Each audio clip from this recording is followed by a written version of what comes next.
The marble floors of Hart Enterprises gleamed like liquid light. Every morning, George Miller mopped them until they shone so bright he could see his reflection, the wrinkles, the thinning hair, the kind eyes that had seen too much. He was the first to arrive and the last to leave. No one really noticed him, except maybe the security guard who nodded at him in passing.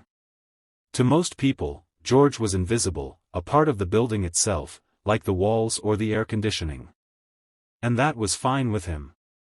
But every morning, at exactly 8:45 a.m., the click of heels across his freshly mopped floor made his heart jump slightly. Evelyn Hart, CEO of the billion-dollar company that bore her name, strode through the lobby like she owned the sky. Her heels echoed with confidence, her voice sharp as she spoke into her phone, issuing commands, closing deals, making decisions that shifted markets.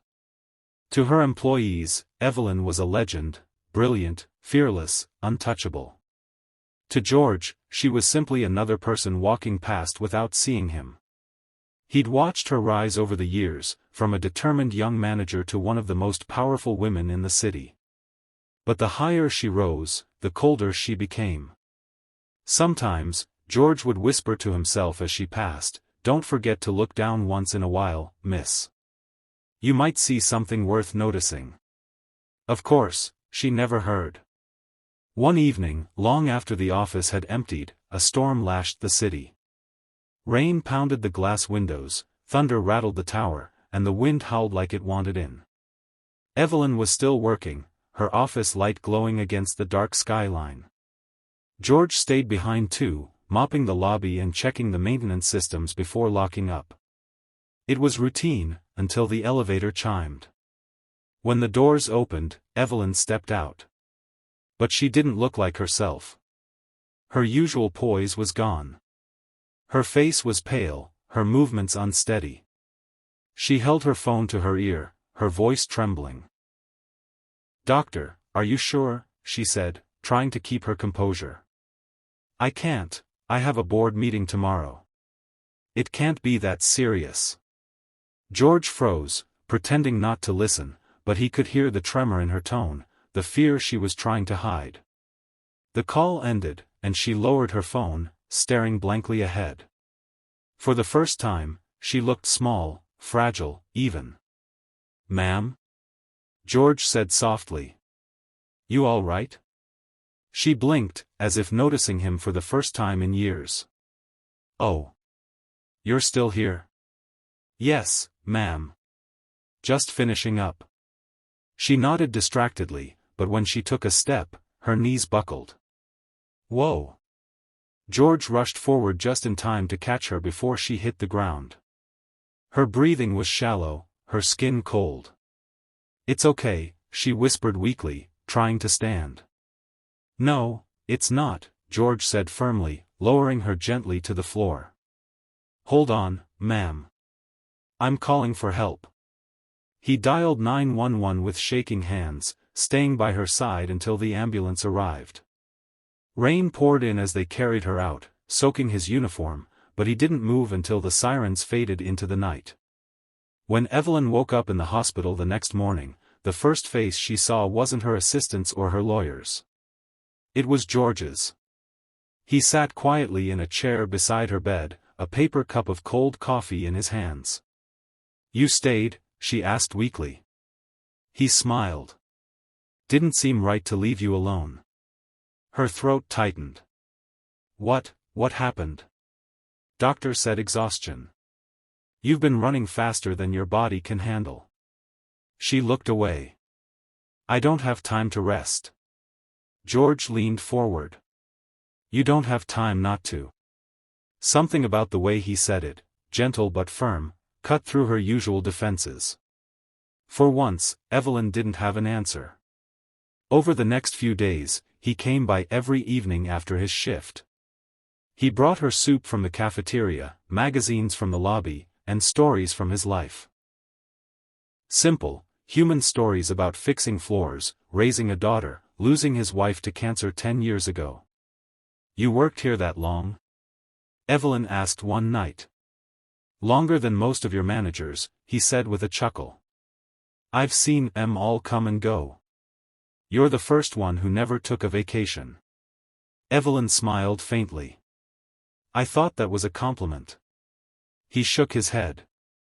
It's not. That made her laugh, softly, honestly, for the first time in months. Something inside her began to shift. When Evelyn returned to work weeks later, she looked around the building with new eyes. She noticed the janitors, the receptionists, the delivery drivers, all the people she had once looked through. She remembered George's stories, his kindness, the quiet dignity with which he lived his life. So she started changing things.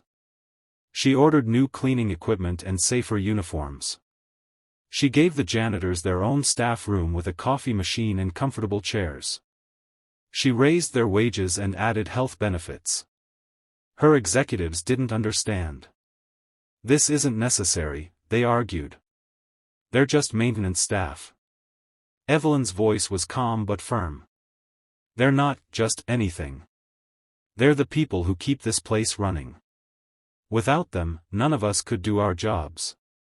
George became a quiet legend in the company, the janitor whose kindness had changed the CEO's heart. But one winter morning, he didn't show up for work. When the second day passed with no word, Evelyn grew worried. She called the maintenance supervisor, who said George had called in sick. That evening, she drove to his address, a tiny apartment above a grocery store on the east side of town. When she knocked, it took him a while to answer. He looked weak, wrapped in a blanket. "Boss lady," he said with a tired grin. "Didn't think you'd come to the slums." "You shouldn't be alone," she said, stepping inside. "You look terrible." "Flattery suits you," he teased, but then coughed harshly, his body trembling. Evelyn felt panic rise in her chest. "You need a doctor." He waved it off. "I can't afford." "You can now," she said firmly. "You saved my life once. Let me return the favor." She paid for his hospital stay, the best care money could buy. When he protested, she said, "Consider it a promotion." He laughed weakly. "Don't make me wear a tie." Evelyn visited him every day. Sometimes they talked for hours. Sometimes they sat in silence, watching the city lights outside. One evening, George looked at her and said, "You've changed, Evelyn. You used to walk like the world owed you something. Now you walk like you're giving something back."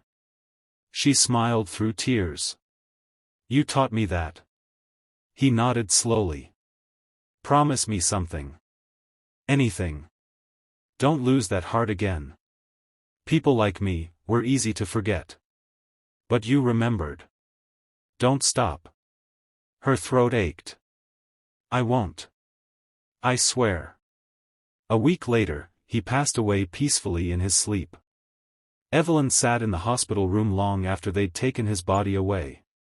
The bed was empty, but his presence lingered, warm, steady, kind. At his funeral, only a handful of people came, a few janitors, a nurse, the grocery store owner downstairs. Evelyn stood among them, tears streaking her face, feeling something she hadn't felt in years, humility. When it was her turn, she placed a single white rose on his coffin and whispered, "Thank you for saving me, not from death, but from myself." Months later, employees arriving for work at Hart Enterprises noticed something new in the lobby. Right near the center of the marble floor, where George used to mop every morning, stood a small bronze plaque. It read, "In memory of George Miller, who reminded us that true greatness begins with kindness." From that day on, Evelyn stopped hurrying through the lobby. Every morning, she paused in front of the plaque, smiled, and whispered, "Good morning, George." She still ran the company, still made tough decisions, still wore her heels, but she never forgot to look down once in a while. And sometimes, when the light hit the floor just right, she swore she could see a reflection beside her, an old man with a mop, smiling, saying, "You missed a spot."